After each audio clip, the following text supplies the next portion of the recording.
We begin tonight giving you a look at some new video of that plane making an emergency landing over the weekend in Spokane on the north-south freeway. Traffic cameras captured the plane making that landing right there on the highway. Well, today we also got a hold of the Washington State Patrol incident report through a public records request. So KREM 2's chief journalist Amanda Rowley read through that newly released report, and she's joining us live in the newsroom with a closer look at the incredible video of that landing. Amanda? WashDOT says it's not common to see a plane use its highway system as a makeshift runway, and this is definitely a first for Spokane's north-south corridor. Now, a YouTuber who tracks live traffic camera feeds recorded this WashDOT feed when the plane made an emergency landing on Saturday. You just can't make these things up.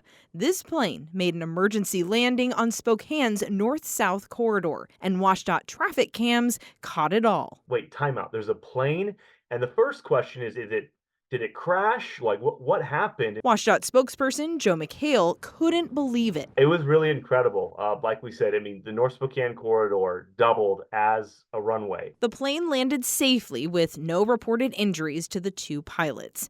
We got a copy of the Washington State Patrol incident report on the emergency landing. It says, after interviewing the two pilots, troopers discovered that one of their two fuel tanks ran empty and they failed to switch to the full tank.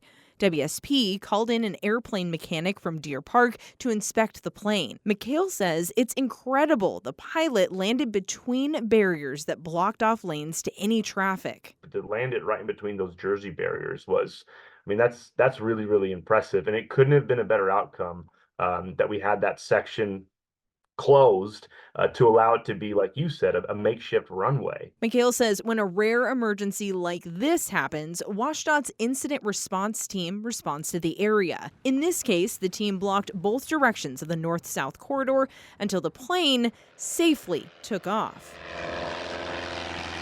It became a perfect runway. There was there were no contractors in the area. No one was doing work, and so it was clear for takeoff. So it was quite the spectacle.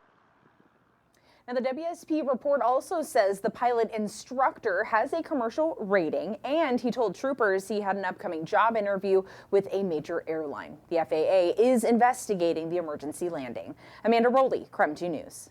All right, Amanda, thank you very much. As Memorial Day quickly approaches, the Spokane Airport is gearing up for one of its most hectic travel days of the year. Airport officials expect this Thursday to be the busiest day ahead of the holiday weekend. TSA in Spokane expecting to screen close to 7,000 passengers this Thursday alone. Agents say travelers should arrive earlier than normal and expect longer lines at security.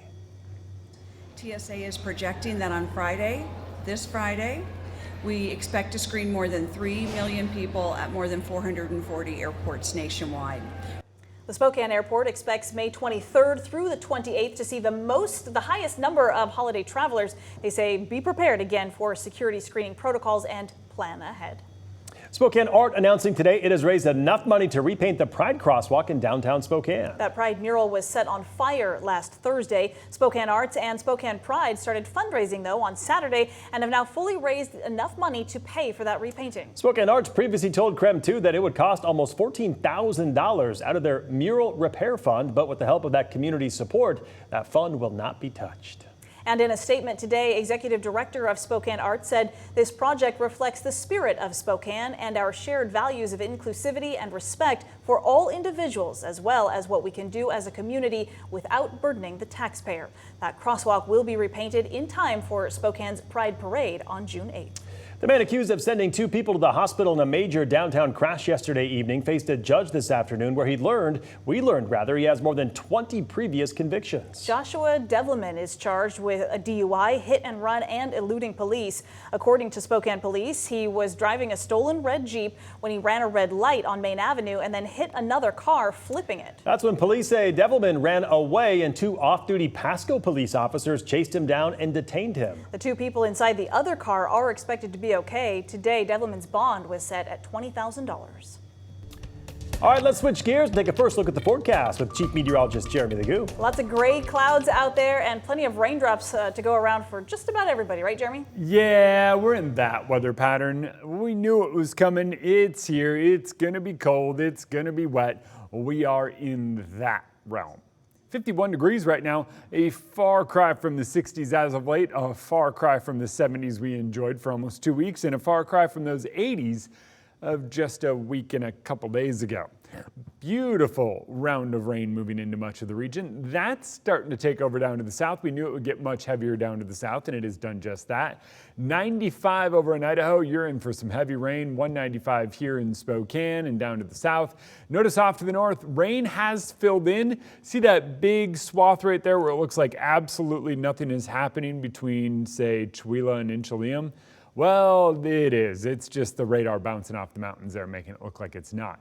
Still looks like we catch a small break this evening, but rain fills back in tonight, and then it's steady rain overnight and tomorrow morning. Tomorrow afternoon, we do catch another break. There are going to be a few moments in this where you go, that weather, man, you just can't trust him.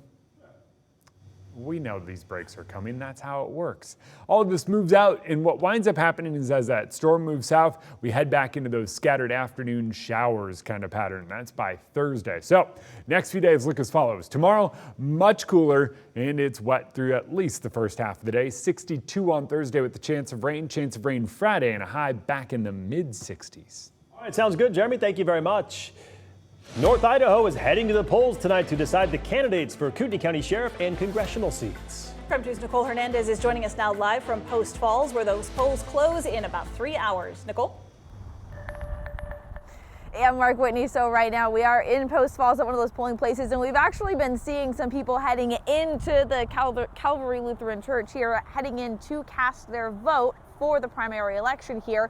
Couple things. Again, you have a few hours until polling places close. So if you are heading out to vote, you do need to know, number one, polling places close at 8 p.m. It was a full 8 a.m. to 8 p.m. for the polling for today's primary election.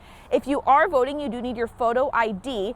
You can find your polling place at elections.sos.idaho.gov. You also can register at your polling place if you have not registered yet, but if you are registering, you need to bring that photo ID and a proof of your residence. As for what's actually on the ballot today, every state legislator is up for re-election. The Kootenai County Sheriff is also up for re-election. Bob Norris and Mike Bauer are on the ballot today. And then again, today is the primary election. So this is just choosing who will be on the general election ballot in November. If you have more questions about what or who is going to be on the ballot today, you can head to our website, KREM.com. We have a whole list of everyone from North Idaho on the ballot. In North Idaho, Nicole Hernandez, KREM 2 News. All right, Nicole, thank you.